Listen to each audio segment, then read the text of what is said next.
How many times did you die while playing Elden Ring? In my case, I think I must have died over 100 times, if not 200 times. Yes, I haven't seen as many game over screens as I have in any other game I've played as compared to Elden Ring, which is my second Souls type game, the first of which being Bloodborne, which I did not finish because I rage quit at the spider boss. Now, I don't intend to rage quit Elden Ring, of course, but it's understandable after playing it why so many people end up rage quitting. Because Elden Ring, like most Souls games, is hard. As in hardcore. Really, really, really hardcore. We're not talking about spicy chili, as in spicy Mexican sort of food, sort of hard. We're talking about chili padi, sort of hard. Yeah. That is the level of difficulty of Dark Souls sort of games. Well, I have to say that Dark Souls games like Elden Ring or Bloodborne or Nioh and Sekiro and Lies of P are known for their challenge, and they're known for their nail-bitingly frustrating difficulty. Now, the Elden Ring director has clarified why his games are so difficult, and he has apologized on behalf of the Elden Ring producing company to people who find his game too difficult, and it's understandable why many people would end up getting too frustrated, because the odds are basically stacked not in your favor but in your enemy's favor.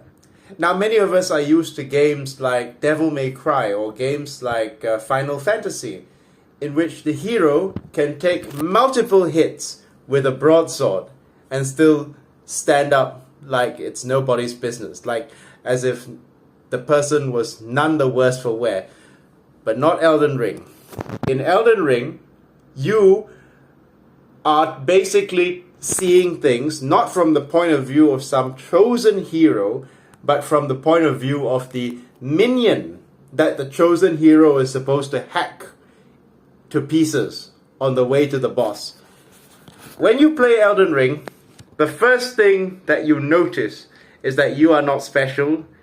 You are shit until you have gotten stronger, and until you have proven yourself, you are basically a nobody in this insignificant world. And if you don't get humbled by the Tree Sentinel, the first boss of Elden Ring, Margit, will see to it that you are humbled, that you feel powerless, weak, and insignificant. But therein lies the beauty of Souls games, the beauty of struggle, when you realize that struggle is the ultimate form of joy in this life. The pain, the struggle is a gift, Charles. This is the moment that you have to dig deep. You put the work in now and then you won't have to struggle in the future, but you've got to toughen up a little, boy, for what is ahead of you. Don't worry about it, it's just air. You realize why many people find Souls games almost cathartic. There's no greater feeling, after all, than fighting a boss 300 times and then finally getting the upper hand over this boss and then sitting at a site of grace for a few minutes to do some quiet reflection. Yes, it's true that there's a certain dopamine high that you get from overcoming adversity, from not being able to defeat a boss because you were too fucking weak, but trying again and again and again, going to level up, getting stronger, and then going back to that boss and trying again and overcoming that boss. It's inspiring. And I suspect that's why people really like the Dark Souls sort of franchise. But having said that, now let's get to the controversial part of this video. I've noticed that there's a certain gatekeeping elitism in the Dark Souls community. I'll just refer to it as the Dark Souls communities. I assume that you guys play all these games like Elden Ring, Sekiro, Bloodborne, Nioh, and Lies of P. They have a certain elitism in the sense that when less adroit gamers complain about the difficulty and they say, well, perhaps the producer ought to introduce an easy mode, the fans of these games get so angry. Then they start raging and saying, "Get good! You know, there's no need for an easy mode. You're just not a good gamer. Find a different hobby." But I question whether there's really a need to be so antagonistic towards people who might enjoy a game, but just don't enjoy it as much right now because it's too hard for them. And perhaps they lead busy lives and they don't have time to grind and put in the work. I understand that some people might feel that, you know, this is basically meant to cater to people who are not willing to put in the work to get good, so to speak. But the lack of an easy mode is a legitimate criticism of Souls games, because then you have the community treating Souls games like they're some sort of an elite club that only elite gamers can play, while the rest of the plebeians who play Final Fantasy or Super Mario ought to just stick to their plebeian games. And to me, this is actually a form of toxic masculinity, in a sense, because the people who base their masculine self-worth in the ability to play Souls games are basically men with a masculine inferiority complex.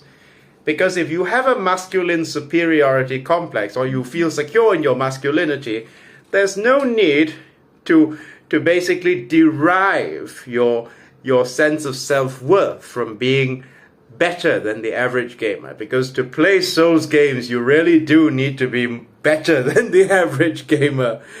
Yeah. I think what these people are afraid of, if an easy difficulty were introduced, is that well, eventually they would lose their exclusive status as elite gamers, because right now people who play Souls games have the reputation of being elite gamers. But the reality is that I doubt the opposite sex even cares. I don't think when you get a girlfriend, she's going to ask you how well you played Elden Ring, or how well you played Bloodborne or Dark Souls. Ultimately, it's just a way of impressing other men. And when you think about it, it's not going to affect your enjoyment of the game if an easy mode were introduced. Do you know why? You just don't have to pick the easy mode. Yeah. Let's just say there was a Malay restaurant with very spicy food, and another customer asks for a less spicy variation of a Malay dish. And another customer asks for a less spicy version of a particular Malay dish, because Malay food is among the spiciest Asian food in the world. Does that take away your enjoyment of your own food if another customer asks the chef to tone down the spiciness because that other customer wants to enjoy the same dish that you do? I don't think so. So I think if you're a grown adult, you can just pick the non-difficult. I mean, you can just pick the non-easy mode if you want a challenge. But not everybody plays games in order to be challenged. Some people don't want to feel angry and frustrated after a long day of hard work, and they just want to relax and play a game for its good story and be captivated by the storyline, like in Final Fantasy. Why deprive people of that enjoyment? You know, because the fact of the matter is that they're not forcing you to play the easy mode. Granted, it would be a bit more troublesome for the producers who would have to create two different modes of the game, but it would make it more accessible to a wide variety of people. So I think all this gatekeeping, all this elitism, this private boys club mentality of these Souls fans is something that's really, really childish, if you ask for my opinion, because no one is forcing you to change your gameplay experience. No one is forcing you to play the easy mode. People are just asking for the game to be more inclusive towards people who are different from the general person who plays these games. It's no different from asking a restaurant for you to basically tone down on the spiciness of your dish if you find it too difficult. Am I correct? So yeah, I hope that video game fans can be a little bit more open-minded, and life is not always a competition. Life doesn't always need to be hard.